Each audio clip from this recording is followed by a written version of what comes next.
예레미야서 32장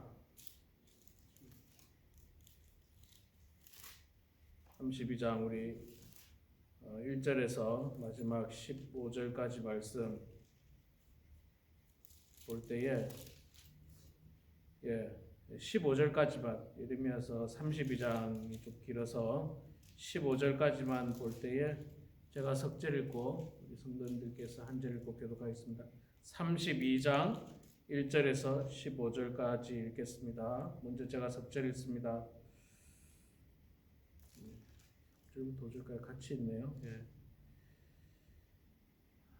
유다의 시드기야 왕 열째 해 곧 느부갓네살 18째 해에 여호와의 말씀이 예레미야에게 임하니라. 그때에 바벨론 군대는 예루살렘을 에워싸고 선지자 예레미야는 유다의 왕의 왕궁에 있는 시위대들에 갇혔으니 이는 그가 예언하기를 여호와의 말씀에 보라, 내가 이 성을 바벨론 왕의 손에 넘기리니 그가 차지할 것이며 유다 왕 시드기야는 갈대아인의 손에서 벗어나지 못하고 반드시 바벨론 왕의 손에 넘겨진 바 되리니 입이 입을 대하여 말하고 눈이 서로 볼 것이며 그가 시드기야를 바벨론으로 끌어가리니 시드기야는 내가 돌볼 때까지 거기에 있으리라. 여호와께서 이와 같이 말씀하시니라. 너희가 갈대아인과 싸울지라도 승리하지 못하리라 하셨다 하였더니 유다 왕 시드기야가 이르되 네가 어찌하여 이같이 예언하였느냐 하고 그를 가두었음이었더라. 예레미야가 이르되 여호와의 말씀이 내게 임하였느니라. 이르시기를 보라, 내 숙부 살룸의 아들 하나멜이 내게 와서 말하기를 너는 아나돗에 있는 내 밭을 사라. 이 기업을 물을 권리가 내게 있느니라 하리라 하시더니 여호와의 말씀과 같이 나의 숙부의 아들 하나멜이 시위대들 안 나에게 와서 이르되 청하노니 너는 베냐민 땅 아나돗에 있는 나의 밭을 사라. 기업의 상속권이 내게 있고 물을 권리가 내게 있으니 너를 위하여 사라 하는지라. 내가 이것이 여호와의 말씀인 줄 알았으므로 내 숙부의 아들 하나멜의 아나돗에 있는 밭을 사는데 은 70세겔을 달아주되 진서를 써서 봉인하고 증인을 세우고 오늘 저울에 달아주고 법과 규례대로 봉인하고 봉인하지 아니한 매매 증서를 내가 가지고 나의 숙부의 아들 하나멜과 매매 증서의 인친 증인 앞과 시위대들에 앉아 있는 유다 모든 사람 앞에서 그 매매 증서를 마세야의 손자 네리야의 아들 바룩에게 붙이며 그들의 앞에서 바룩에게 명령하여 이르되 만군의 여호와 이스라엘의 하나님께서 이와 같이 말씀하시기를 너는 이 증서 곧 봉인하고 봉인하지 않은 매매 증서를 가지고 토기에 담아 오랫동안 보존하게 하라. 만군의 여호와 이스라엘의 하나님께서 이와 같이 말씀하시니라. 사람이 이 땅에서 집과 밭과 포도원을 다시 사게 되리라 하셨다 하니라. 아멘. 아멘. 네, 오늘 또 이 새벽에 나오신 여러분 축복하고 환영합니다. 오늘 장로님 못 나오셨네요. 자, 32장이 길어서 1절에서 15절까지만 읽었습니다. 자, 32장은 지금 이스라엘이 바벨론의 느부갓네살 왕에 의해서 포위가 됐죠. 포위가 됐습니다. 예루살렘 성이 포위가 됐어요. 예루살렘 성을 제외하고는 거의 함락이 되고 많은 사람들이 포로로 잡혀가고 그런 상황입니다. 그런 상황이고 이제는 예루살렘 성만 남았습니다. 그때 하나님께서는 예레미야 선지자를 통해서 이미 바벨론의 느부갓네살 왕에 대항해서 싸우지 말고 항복하라는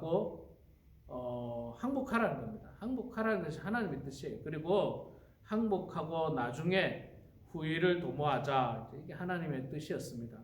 그렇게 이미 말씀을 전했습니다. 자, 그 말을 예레미야 선지자가 하니까 이 느부갓네살 왕 아니 시드기야 왕이 듣고 유다의 시드기야 왕이 들어보니까 항복하라고 하니까 기분이 나쁜 거예요. 기분이 나쁘고 또 아니 어떻게 저렇게 말할 수 있느냐? 뭐 왕에게 힘을 주고 하나님께서 우리를 도와서 우리가 승리하게 될 거다라고 하는 희망적인 메시지를 줘야지. 포기하고 왕에게 아니 저 느부갓네살 왕에게 항복하라는 말을 받아들일 수가 없어서 화가 나서 예레미야 선지자를 감옥에 가둬버립니다. 감옥에 가두는 그런 일이 생겼습니다. 사실 느부갓네살 저 예레미야 선지자는 이미 이전에 그 항복하라고 백성들에게 선언을 했었고요. 또 심지어는 포로로 너희들이 지금 잡혀가지만 70년 후에 하나님께서 다시 돌려보낼 것이다 라고 약속을 다 한 그 메시지를 선포했습니다. 자, 여러분, 근데 이 재밌는 이제 에피소드 같은 게 나와요. 여기에 무슨 일이냐면 나라가 지금 망하게 됐잖아요. 이 예루살렘을 제외하고 다 함락당하고 예루살렘만 남아 있습니다. 그리고 예루살렘도 이제 곧 바벨론에 의해서 함락당하기 일보 직전입니다. 자, 그럴 때에 땅을 가지고 있는 땅 주인이 있습니다. 그 땅 주인이 그 땅을 팔지 않습니까? 땅을 팔면 누군가가 사는데 그게 의미가 있습니까? 나라가 망하고 나라가 없어지는데 요즘이야 뭐 나라가 없어져도 어쩌면 땅 주인이 끝까지 자기 거라고 뭐 말할 수 있지만 여러분 옛날에 저희 부모님도 이북에서 내려오셨습니다만 이북에 집도 있었고 땅도 있었을 거 아닙니까?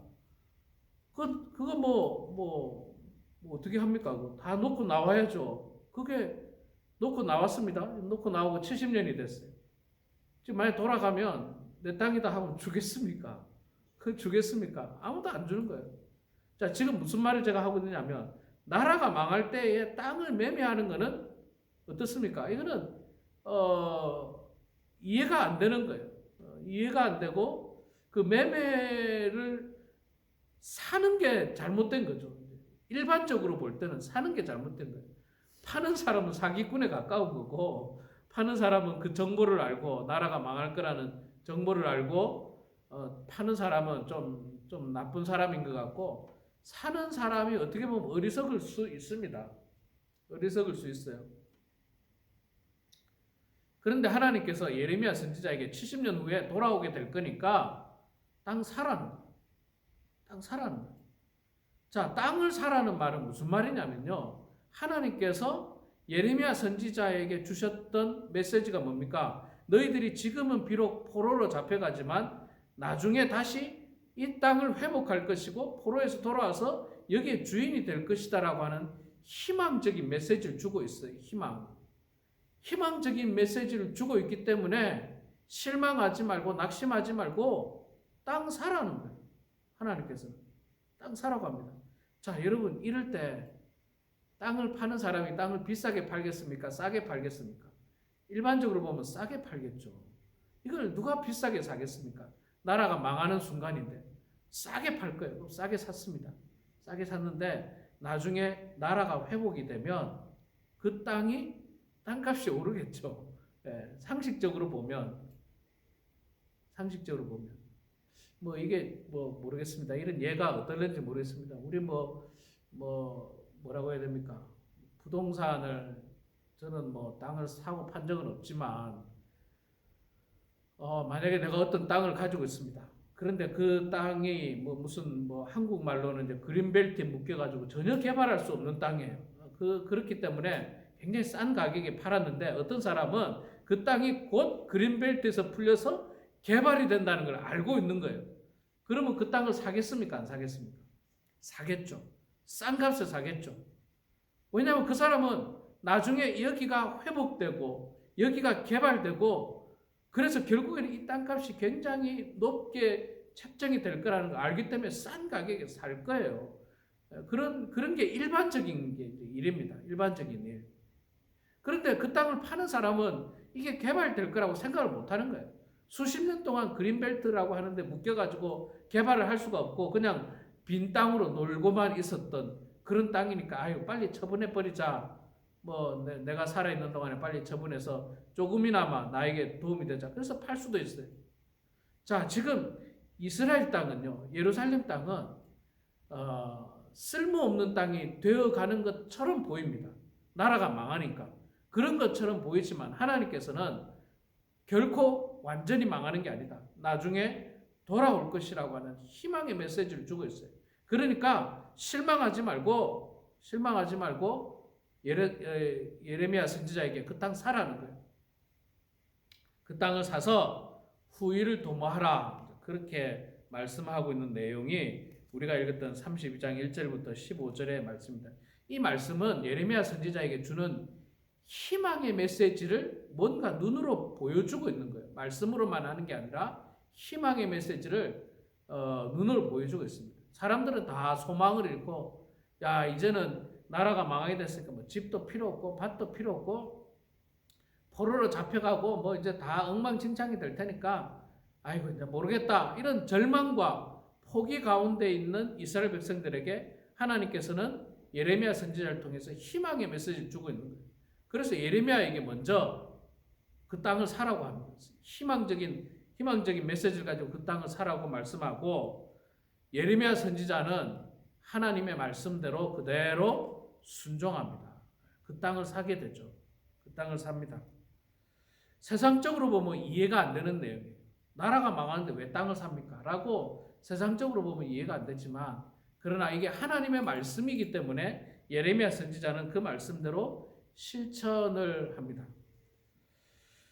성경을 이렇게 쭉 보면요. 하나님의 말씀, 우리가 순종해야 되는 하나님 말씀은요. 굉장히 많은 부분 세상적으로는 이해 안 되는 게 너무 많아요. 이성적으로, 논리적으로는 이해 안 되는 게 너무 많습니다. 제가 뭐 여러 번 그런 예를 많이 들지 않습니까? 아니 이스라엘 백성들이 여리고성을 함락하려면 작전을 짜고 무기를 만들고 군사훈련을 하고 막 그래야 되는 게 세상적인 논리와 이성적인 생각입니다. 그런데 하나님 뭐라고 합니까? 무기를 만들고 군사작전을 짜고 군사훈련을 하라고 한 게 아니라 하루에 한 바퀴씩 여리고성을 돌라고 했어요. 야, 이거야말로 세상 사람들이 볼 때 쟤들 도대체 뭐 하나? 쟤들 뭐 하는 거야? 이렇게 생각이 들 거 아닙니까? 그런데도 그 말씀에 순종하고 마지막 날 7바퀴를 돌고 소리를 쳤더니 무너졌지 않습니까? 그러니까 하나님의 말씀은 세상적으로는 논리적으로는 이해가 안 되는 게 많아요. 그러나 순종하라는 겁니다. 나아만 장군이 그 몸에 그 나병을 낫기 위해서 예루살렘으로 오지 않습니까? 요단강에 가서 씻으라 그러는데 처음에는 굉장히 불쾌하죠. 요단강보다 우리나라에는 더 깨끗한 강이 얼마나 많은데 거기서 7번 나를 씻으라 하느냐 화를 내지만 그 지혜로운 신하가 그래도 한번 믿어보죠. 그렇게 말 듣고 순종해서 몸을 씻습니다. 그러더니 점점 몸이 나아져가는 거예요. 세상 논리로는 이해가 안 돼요. 이것도 세상 논리로는 이해가 안 돼요. 여러분 세상 논리로 이해 안 되는 게 성경 말씀인 것 같아요. 오늘 말씀도 세상 논리로 이해 안 되는 거예요. 나라가 망하는데 왜 땅을 삽니까? 있던 땅도 팔고 뭐 어떻게 빨리 현찰을 가지고 있어야 되는 게 이 일반적인 생각이지만 하나님은 반대로 예레미야 선지자에게 희망을 가지고 땅 사라는 거예요. 이 땅을 사면 나중에는 결국 회복되고 돌아오게 될 것이니까 크게 아마 크게 가치가 상승할 거예요. 아까 제가 말씀하신 대로 그린벨트로 묶여있던 땅을 굉장히 헐값에 샀지만 나중에 그게 개발이 되고 뭐 거기에 어떤 뭐 빌딩이 쓰고 뭐 주택이 쓰고 이러면 큰 값을 받고 팔 수가 있다는 거죠. 우리 여러분 아시는 것처럼 한국의 서울은 지금이야 서울이 얼마나 큽니까? 그런데 뭐 저도 잘 모릅니다만은 옛날에는 그 분당 땅 이런 게 뭐 완전 그 허허벌판이었지 않습니까? 아주 못 쓰는 땅이었다고 그러더라고요. 그런데 지금 그 땅이 얼마나 비쌉니까? 제가 주일날 설교 말씀을 위해서 그 73년도 여의도 광장에 있었던 그 빌리그람 목사님 그 설교 그 영상을 제가 봤거든요. 야, 그때 여의도 광장이 73년도 여의도 광장이 정말로 국회의사당 하나만 있고 허벌판이더라고요. 완전 허벌판이더라고요. 그 땅 정말 조금만 가지고 있었어도 지금 그 땅이 얼마나 비싸겠습니까? 얼마나 비싸겠어요.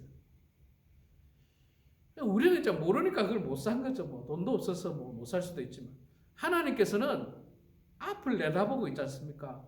그리고 하나님만 내다보고 하나님이 이 사람들을 모르게 한 게 아니라 하나님은 사실 그 정보를 다 가르쳐 줬어요. 야, 그 땅 사라. 왜? 회복될 것이고 너희들이 돌아올 것이다. 하나님께서 다 오픈했어요. 예레미야 선지자만 그 좋은 정보를 가지고 땅을 산 게 아니에요. 예레미야 선지자는 이미 사람들에게 우리가 회복할 것이고 돌아올 것이다. 실망하지 말고 낙심하지 마라. 포기하지 마라. 돌아오게 된다. 그런 메시지를, 그런 정보를 이미 다 줬어요. 그런데 사람들은 어떻게 합니까? 에이, 나라가 망하는데 빨리 팔고 현찰이라도 가지고 있자. 다 파는 거예요. 그런데 예레미야 선지자는 하나님 말씀 그대로 오히려 반대로 그 땅을 사게 되는 겁니다. 자, 여기서 주는 메시지는요. 절망과 낙심으로 포기하지 말고 소망과 희망을 가지라. 소망과 희망을. 제가 우리 어르신들하고 이렇게 신앙생활 하면서 참 힘든 것 중에 하나가 대부분은 다는 그렇지 않습니다. 몇몇 분들은 자꾸 나이 많은 것 때문에 소망을 잃고 사는 분들이 많아요. 에이, 이제 목사님 나이도 많은데 이제 저는 이제 나이도 많아서 다 됐어요. 뭐 이런 표현들 다 되지 않았습니다. 다 되지 않았어요. 우리에게는요 영원한 생명이 있어요. 이 땅의 삶은 끼케야 100년입니다. 기껏해야 100년이에요. 그런데 우리의 삶은 여기서 끝나는 게 아닙니다. 이 삶을 토대로 해서 우리가 영원히 하나님 품에서 천국에서 살 것인지 아니면 영원히 지옥불에서 살 것인지 결정되는 거예요. 그러니까 우리는 지금 이 땅의 삶이 정말 중요한 삶이에요. 소망을 가지고 희망을 가지고 날마다 즐겁게 하나님 말씀대로 살아야 됩니다. 꿈을 가지고 살아야 돼요. 꿈을 가지고 기쁘게 살아야 돼요. 새로운 어떤 본향, 우리를 예비하신 새로운 본향을 꿈꾸면서 살아야 되는 즐거운 삶이 돼야 되는데 그냥 이 땅의 삶이 끝인 줄로 알고 그냥 너무 낙심해 있고 절망 가운데 있고 소망도 없고 그저 그냥 하루를 마지못해 살아가는 것처럼 살고 그거는요 대단히 불행한 인생이에요. 그거야말로 죽음을 향해서 나아가는 대단히 불행한 인생이에요. 우리 그리스도인들은 죽음을 향해 나아가는 삶이 아니라 꿈을 가지고 나아가는 삶이 돼야 됩니다. 소망을 가지고 나아가는 삶이 돼야 되는 거예요. 그래서 하나님께서 예레미야 선지자에게 밭을 사라고 이야기하는 겁니다. 우리 사랑하는 성도 여러분, 우리는 이 땅에서 천국을 구입하는 삶을 살아야 됩니다. 물론 천국을 구입할 때 돈으로 구입하는 게 아닙니다. 우리의 믿음으로 우리가 또 말씀에 순종함으로 하나님의 말씀대로 사는 것들을 통해서 우리가 천국을 얻을 수가 있어요. 그 삶을 살아야 됩니다. 그 삶을 놓치면 안 돼요. 그렇기 때문에 우리는 바쁩니다. 해야 할 일이 많아요. 절망 가운데 있어서는 안 됩니다. 포기하고 낙심하고 아무 일도 하지 않는 그런 삶이 아니라 마지막까지 열심히 정말 천국을 소유할 수 있도록 이 땅에서 열심히 살아서 하나님께 영광 올려드리고 또 천국을 꿈꾸며 살아가는 그런 우리 모두가 되길 주의 이름으로 축원합니다. 기도하겠습니다. 사랑의 아버지 하나님 은혜를 감사합니다. 오늘도 하나님께서 저희들을 사랑하여 주셔서 이 새벽에 주님 전으로 불러주시니 감사합니다. 하나님 아버지, 절망과 낙심 가운데 빠져있는 이스라엘 백성들에게 하나님은 분명 회복에 대한 소망의 말씀을 주셨음에도 불구하고 그들은 믿지 않았고 오히려 절망 가운데서 선지자 예레미야를 감옥에 가두었고 그들은 낙심하고 그들이 가진 것들을 팔아서 파는 그런 모습들을 보이는데 하나님께서는 오히려 희망적이고 소망을 가지라는 의미를 가지고 예레미야 선지자에게 땅을 사라고 말씀하셨습니다. 하나님 아버지, 우리의 삶이 이 땅에서 삶으로 끝나는 것이 결코 아니라고 하는 사실을 저희들이 마음속 깊이 깨닫고 낙심과 절망과 좌절 가운데 살지 않도록 도와주시고 천국을 꿈꾸고 천국을 소망하면서 하나님 하루하루 기쁘고 즐겁게 살아가는 저희들 되게 하여 주시옵소서.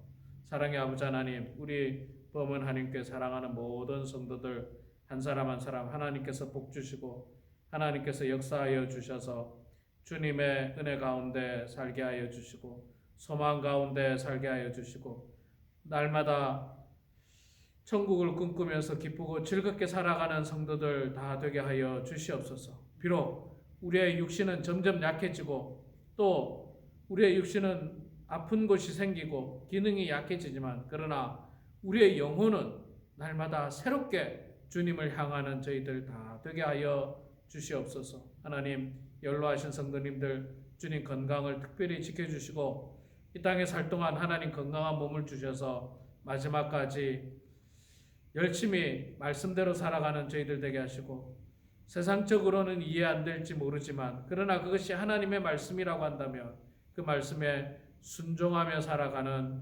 저희들 다 될 수 있도록 하나님 도와주시옵소서. 아버지 하나님, 이 시간에도 예배당에서 또 가정에서 주님 앞에 기도합니다. 우리의 기도를 들어주시고 주님 응답하여 주시옵기를 간절히 빌고 원하옵나이다. 기도를 통하여 하나님과 동행하게 하시고 기도를 통하여 늘 형통한 인생들 다 되게 하여 주시옵소서.